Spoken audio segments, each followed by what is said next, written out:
I'm taking a because you have emergency broadcast. Unumana no wala ndi ba na sana na ebe a na manja kele ka na no emegin ikweziokwu. Because my video na nature because I've been very busy for a couple of days. No my video na nature and wesi biko. Ezugo mecha na video nsi and then I'm going to keep eziokwu. So it's an emergency broadcast to everybody to be security conscious in this end of the 100 days fasting now in Imo State. Because now, on a case, no dine hanwa yemeni I don't with the whole an incoming plot. So as you go make this video when I kawasebiko. Evangelist Ebuka Obi was attacked and he was not attacked. What if they are planning to do that attack in Imo State? They decided to use Anambra as a diversion or decided to carry out the rumor.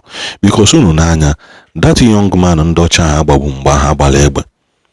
after so they carried out investigation. Wherefore now there are so many posts. Kumaka, something that happened that day. Man, they say they hated that guy. Man, they say na man, they say na the guy is going down, something is going to happen, all those things. So you could check previously 2 weeks, 1 week before that event, man. So now this calls for emergency and security conscious because and to everybody around Evangelist Ebuka Obi, the security team, the media team, everybody, please and please add more security in the environment. One, for the life and properties of the people coming there. Two, let there be additional unannounced security protocols. Today we have 500 policemen, 200 soldiers. Let there be ndana announcer. Man, they are on the background working. So soon their details. 3, let there be more adequate security for the people around the man of God and the man of God himself. Makada mama. US no mkwaniki be eziokwu. Mwesi biko do. No onye chukwu na-echekwa n'onwe sibiko. Ngwa na kaina nezano. This video is Zugome. Kuno wati heme nchiwe kwe ihe mkuno basengeda. Ejuka mohera we na ikene ndine support wa ndine swai ndine subscribe kwa ndine like ndine comment anu mafu akolo anu masibiko konyo bona njisi ikena nkaba kwa na nkai.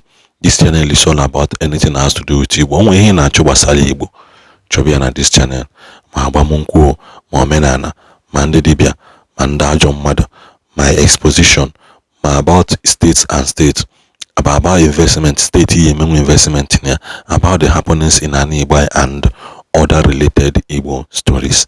Mbozo Ndebai. Emanote na nnolo a na-ekwu this thing mana achọrọ m ikwu okwu maka even ji wee sị ka m kwuo okwu kịta because na m fụrụ video brother Chigbo Zion Ministry mere eghọtago on this speculation ndị mmadụ na-enye na the alleged attempt emelu n'ebe Evangelist Ebuka Obi nọ mgbe ọ bịara Zion Ministry. Eghọtago so ekwuru si no escape l'ọnwụ. Eghọtago no escape l'ọnwụ mgbe ahụ ọ bịachara Anambra State. Eghọtago amaghị m ebe ha si wee wota fake news nke a. Amaghị m ebe ha si wee wota fake news nke a. Na-enwere an attempt na ndụ Evangelist Ebuka Obi mgbe ọ bịara Anambra State. Anyị nwa jelu agree ya anụghị afọ ebe o meru ya na gọvanọ nọ na convoy wee si Ọka wee bịa agree. Ha nọ na convoy with some people wee si agree wee jebe Imo State ebe o je visit Seraphic Foundation ndụ na Mgbirichi. When anything do like that, mana only one thing this particular rumor and speculation expose. If you expose na if you go that na campaign to smear and drag his name to the mud has failed. From all indication, half gonna all the attempt to handle below Evangelist Ebuka Obi if a solo ha will bring your ministry down has failed. So now they are now trying to make attempts in Eben Dueno. But that one too, we fail. Now this is a call for concern for all the people and organizers of this end of 100 days anime Nangopala to make sure that now every loophole do tight, because no one this is more like a revelation. It is not a rumor.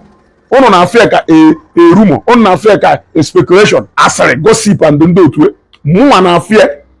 Ka revelation Chineke jiake gosia inine ogosiozi Evangelist Ebuka Obi this one. Remember that he has consistently and continually make revelation.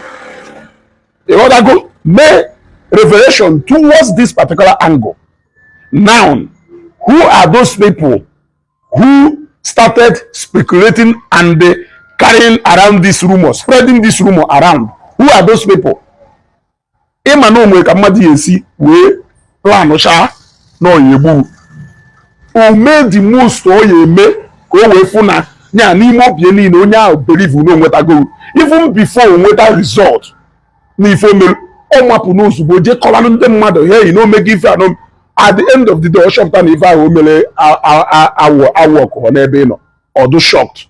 But what you will learn from that is that no onye do to akuri ifa na ife na plan or because not something go melu fuse na that na work man o maburu na that na work ho before we je celebrate ba before onya ya manu o celebrate ba go ya go. So this is a call for concern for all the people non organizing committee for this 100 days end of fasting and ashime. You people should be very, very careful. Everywhere should be tight. Security should be tight. Leave no stone unturned to make sure that every single person be about the well secured. Because if I will, agwago no lekwe ebe egwudo. Asiri ni na akure efelugo. Onya ni na nkata ni na akpa conspiracy ni na efelugo. Now, ebe ha na ejezi na ndụ onye mmadụ ike ma na-ewu ewu. But they will fail. They will fail. So this is to me a revelation very clear to everybody through the enemies. The enemies shena onya ha amaga no maputa into celebration without amuho na mpakala ya amon ozo mana ozo ya na ha che na mpakala amaga ozo mana ha amuho na ozo anana.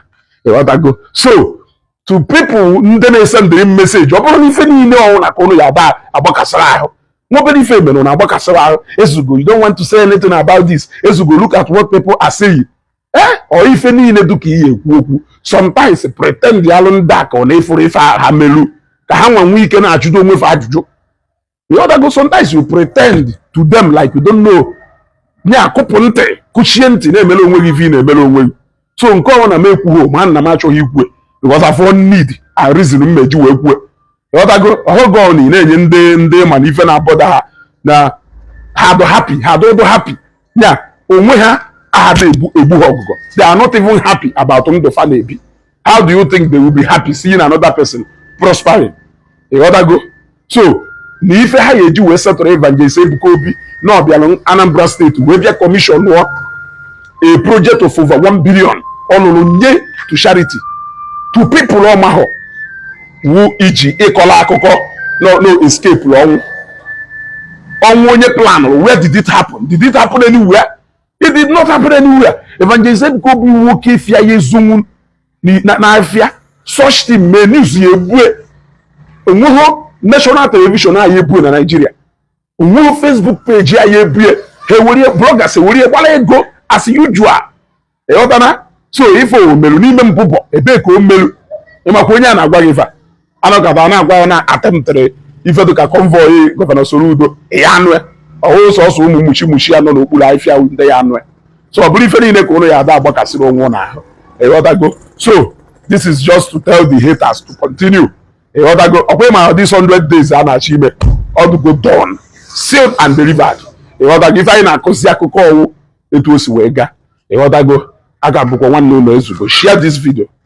Share this video.